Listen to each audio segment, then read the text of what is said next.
काली नजर। माँ, माँ। अरे क्या माँ माँ कर रहा है? बकरी का बच्चा है क्या? अरे माँ, मजाक छोड़ो। मुझे फाइनली वो मेन चौराहे वाली दुकान मिल गई है। अब देखना, आपका बेटा दुगनी स्पीड से पैसा कमाएगा। उफ़, ये क्या? मेरी ऑनलाइन मेकअप क्लास चल रही है। इतनी जोर से क्यों बोल रहे हो आप दोनों? अरे मेरी धर्म पत्नी जी, मेकअप क्लास बाद में करना।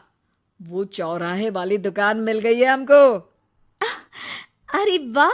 रुको, मैं अपनी माँ को फोन लगाकर बता देती हूँ। अरे मैं भी अपने रिश्तेदारों को बता देती हूँ। कितनी खुशी की बात है। हाँ हाँ, मैं भी अपने दोस्तों को बता देता हूँ। 1 हफ्ते बाद रजिस्ट्री है। बस, घर में खुशी का मौका था। उन तीनों ने अपने अपने फोन उठाए और लोगों में बात फैलाना शुरू कर दिया। और रही सही कसर, श्वेता बहू ने अपने पड़ोस में सबको बताकर कर दी। अरे वर्मा आंटी, अब हम भी जल्दी कार ले लेंगे। घर का रेनोवेशन होगा और ठाट से रहेंगे हम भी। अरे, ऐसा क्या हुआ? लॉटरी बाटरी लग गई है क्या? अरे, इस बार चौराहे वाली मॉल में हमको भी दुकान मिल गई है। दुकान नंबर 21, जो एकदम चौराहे पर है।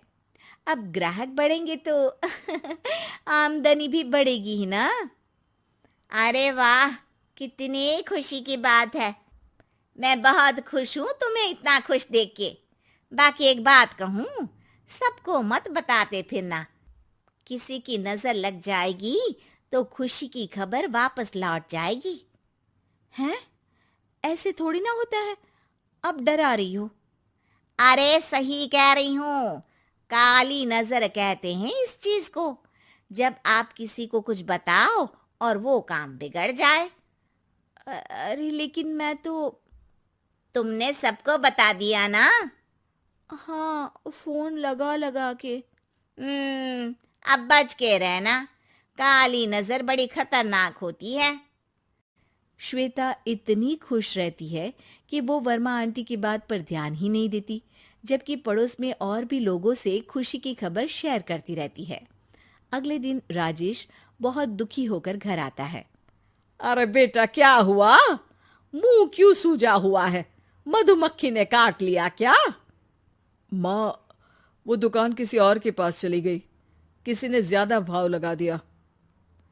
अरे पर बात तो आपसे हुई थी ना उस दुकान वाले की। हाँ, आज मैं टोकन अमाउंट देने गया था, तब मुझे पता चला। कोई आकर सुबह मुझसे पहले ही ज्यादा अमाउंट दे गया। काली नजर। क्या? क्या कहा? वर्मा आंटी ने समझाया था कि किसी को बताना मत, वरना काली नजर लग जाएगी। अच्छा, तुम्हें उनकी बात मान लेनी चाहिए थी।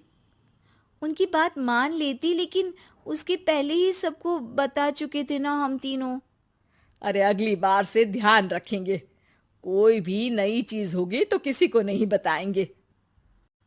तीनों कुछ दिन ऐसे ही रहते हैं, पर एक दिन श्वेता को एक मेल आता है।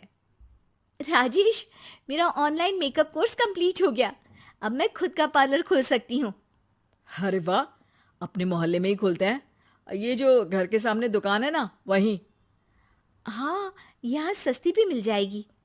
अगले दिन श्वेता वर्मा आंटी के पास जाती है, मिठाई का डब्बा लेकर। अरे आओ आओ, कैसे आना हुआ? जोर से नहीं बोलूंगी। वो सामने वाली दुकान है ना, वहां मैं अपनी पार्लर की दुकान खोलने वाली हूँ। उसकी मिठाई है।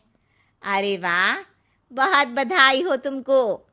हाँ, मैं कमाने लगूंगी तो राजेश पर पूरे घर का बोझ नहीं रहेगा ना आंटी जी। ये तो है। पर ये बता कि तूने ये बात किसी और को तो नहीं बताई ना? अरे नहीं नहीं, पिछली बार गलती कर दी थी। काली नजर लगी किसी की और राजेश के हाथ से वो दुकान चली गई थी। सबको मत बताना। चलो मैं चलती हूँ, कल दुकान की बात करने भी तो जाना है। अगले दिन श्वेता दुकान के लिए मालिक से बात करने जाती है।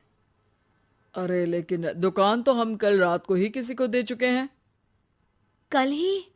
हाँ, कल ही।